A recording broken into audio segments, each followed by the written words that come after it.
2021 Монгол орны маань ирээдүйг залуучууд та бүхэн өнгөлж гэрэлтүүлж авч явах ёстой. Сая гантуулгын хэлснээр өчигдөр байхгүй, өнөөдөр гэж байхгүй, өнөөдөр байхгүй маргааш гэж байхгүй. Тийм учраас өнөөдрийн үргэлжлэл, маргаашийн үргэлжлэл залуучууд та бүхэндээ хамгийн сайн сайхныг хүсэж мэдчилж байна. Өнөөдөр олон зүйлийг бид хар буруугаар ярьдаг. Залуучууд ажилгүй байна. Залуучууд орлогогүй байна. Залуучууд залуу гэр бүл маань хүүхдэд цэцэрлэг байхгүй байна. Сургууль байхгүй байна гэд ярьдаг.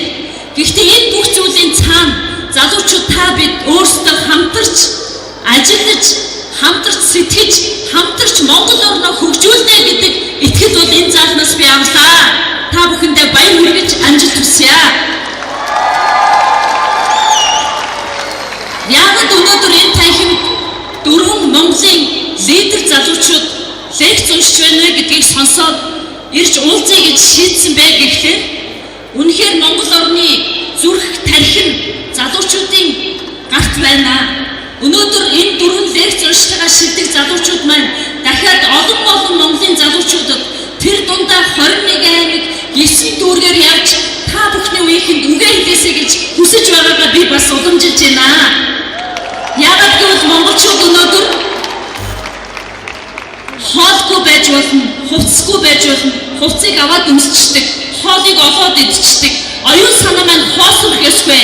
Тийм учраас Атанбаатар энх бүрэн ганц тулгнаар Монголын ирээдүг авч явна гэдэгт итгэж байна. Би өнөөдөр залуу ихний төлөөлөл болж улсын хурлд нэр дэвшиж байгаа.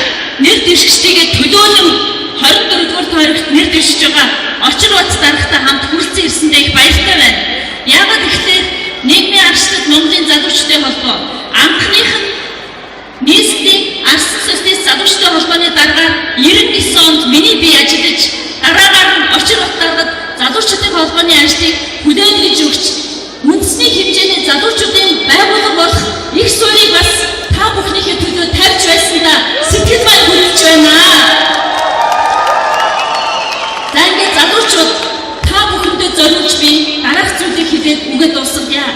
Залуу нас энэ бол ирч хүч. Залуу нас энэ бол итгэл үнэмшил.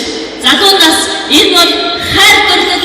Залуу нас энэ бол эх орны төлөө хичээл зүтгэл байх ёстой шүү.